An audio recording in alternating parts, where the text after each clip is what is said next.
इन दिनों प्रदेश में धर्मांतरण का मुद्दा छाया हुआ है। भाजपा और कांग्रेस इस मामले को लेकर आमने सामने है। पक्ष और विपक्ष एक दूसरे पर गंभीर आरोप लगा रहे हैं। दोनों ही दलों का दावा है कि उनकी सरकार में इसे रोकने के लिए सख्त कदम उठाए हैं। कांग्रेस ने कहा कि भाजपा के शासनकाल में आदिवासी क्षेत्रों में चर्चों का निर्माण हुआ, तो वहीं सत्ताधारी भाजपा सीधे तौर पर कांग्रेस को धर्मांतरण के लिए जिम्मेदार ठहरा रही है। इसी बीच एक बार फिर से दोनों दलों के नेता इस मामले को लेकर आमने सामने आ गए हैं।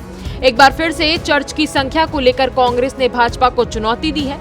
कांग्रेस संचार प्रमुख सुशील आनंद शुक्ला ने कहा है कि चर्च की संख्या को लेकर सरकार को श्वेत पत्र जारी करना चाहिए। सरकार को बताना चाहिए कि पूर्ववर्ती डॉक्टर रमन सिंह और भूपेश बघेल के शासन में कितने चर्च बने। राज्य सरकार श्वेत पत्र जारी कर ये स्पष्ट करे।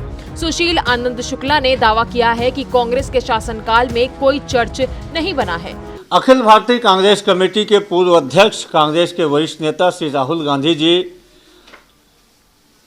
मणिपुर से मुंबई तक की यात्रा में निकले हैं और यह यात्रा छत्तीसगढ़ भी आएगी। फरवरी के मध्य में इस यात्रा के छत्तीसगढ़ आने की संभावना है। इसकी तैयारी के लिए वरिष्ठ नेताओं को प्रदेश का संयोजक बनाया गया है। इसके अलावा अलग अलग जिलों में अलग अलग संयोजक बनाए गए हैं।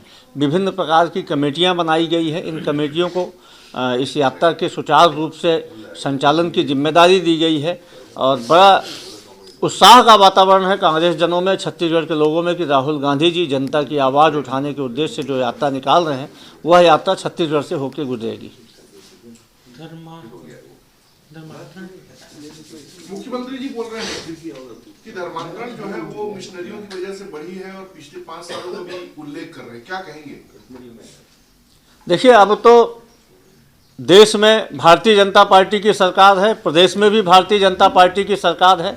कांग्रेस पार्टी मुख्यमंत्री श्री विष्णुदेव साय को चुनौती देती है कि वह धर्मांतरण को लेके, विशेष तौर पे छत्तीसगढ़ में धर्मांतरण को लेके श्वेत पत्र जारी करें कि भारतीय जनता पार्टी की रमन सरकार में कितने चर्च बने थे और कांग्रेस की भूपेश सरकार के दौरान कितने चर्च बने थे। स्थितियां स्पष्ट हो जाएंगी।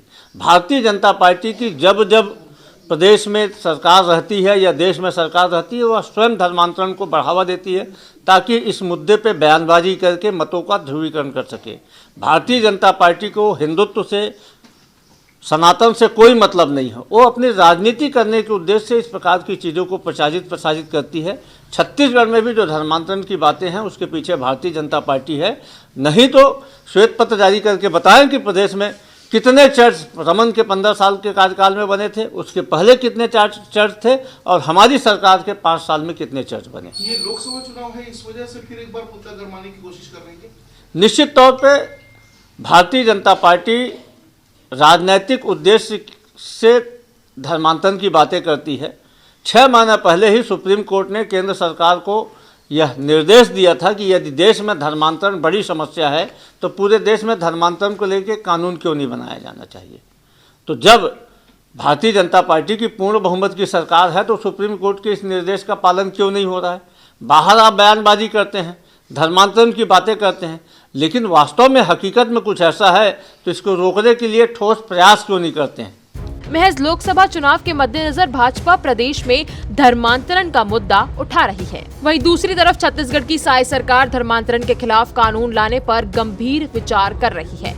इस बारे में डिप्टी सीएम अरुण साव ने कल यानी रविवार को मीडिया में बयान दिया था। उन्होंने संकेत दिया था कि उनकी सरकार प्रदेश भर में धर्मांतरण को रोकने कानून ला सकती है। उन्होंने ये भी दावा किया कि धर्मांतरण रोकने के लिए भाजपा की सरकार हर वो उपाय करेगी जो धर्मांतरण को रोक सके। साव ने कहा कि छत्तीसगढ़ की डेमोग्राफी ना बदले, संस्कृति सभ्यता है, उस पर किसी तरह का विपरीत प्रभाव ना पड़े, ये भी उनकी सरकार की कोशिश रहेगी। उनकी सरकार इस नाते भी धर्मांतरण रोकने के लिए हर उपाय करेगी। देखिए, धर्मांतरण रोकने के लिए भारतीय जनता पार्टी की सरकार हर वो उपाय करेगी जो धर्मांतरण को रोके। छत्तीसगढ़ की डेमोक्रेसी खराब, छत्तीसगढ़ की डेमोग्राफी ना बदले और छत्तीसगढ़ में जो हमारी संस्कृति सभ्यता है उस पर किसी तरह का विपरीत प्रभाव न पड़े, इस नाते धर्मांतरण रोकने के लिए हर वो उपाय हमारी सरकार करेगी। तो सुशील आनंद शुक्ला के बयान को लेकर आपकी क्या राय है? क्या वाकई कांग्रेस के शासनकाल में छत्तीसगढ़ में एक भी चर्च नहीं बने, या फिर बीजेपी और कांग्रेस के बीच ऐसी जुबानी लड़ाई चल रही है? हमें कमेंट कर जरूर बताएं और अगर आपको हमारा ये वीडियो पसंद आया हो तो इसे लाइक और शेयर जरूर करें और हमारे चैनल खबर बेबाक को सब्सक्राइब करना ना भूलें।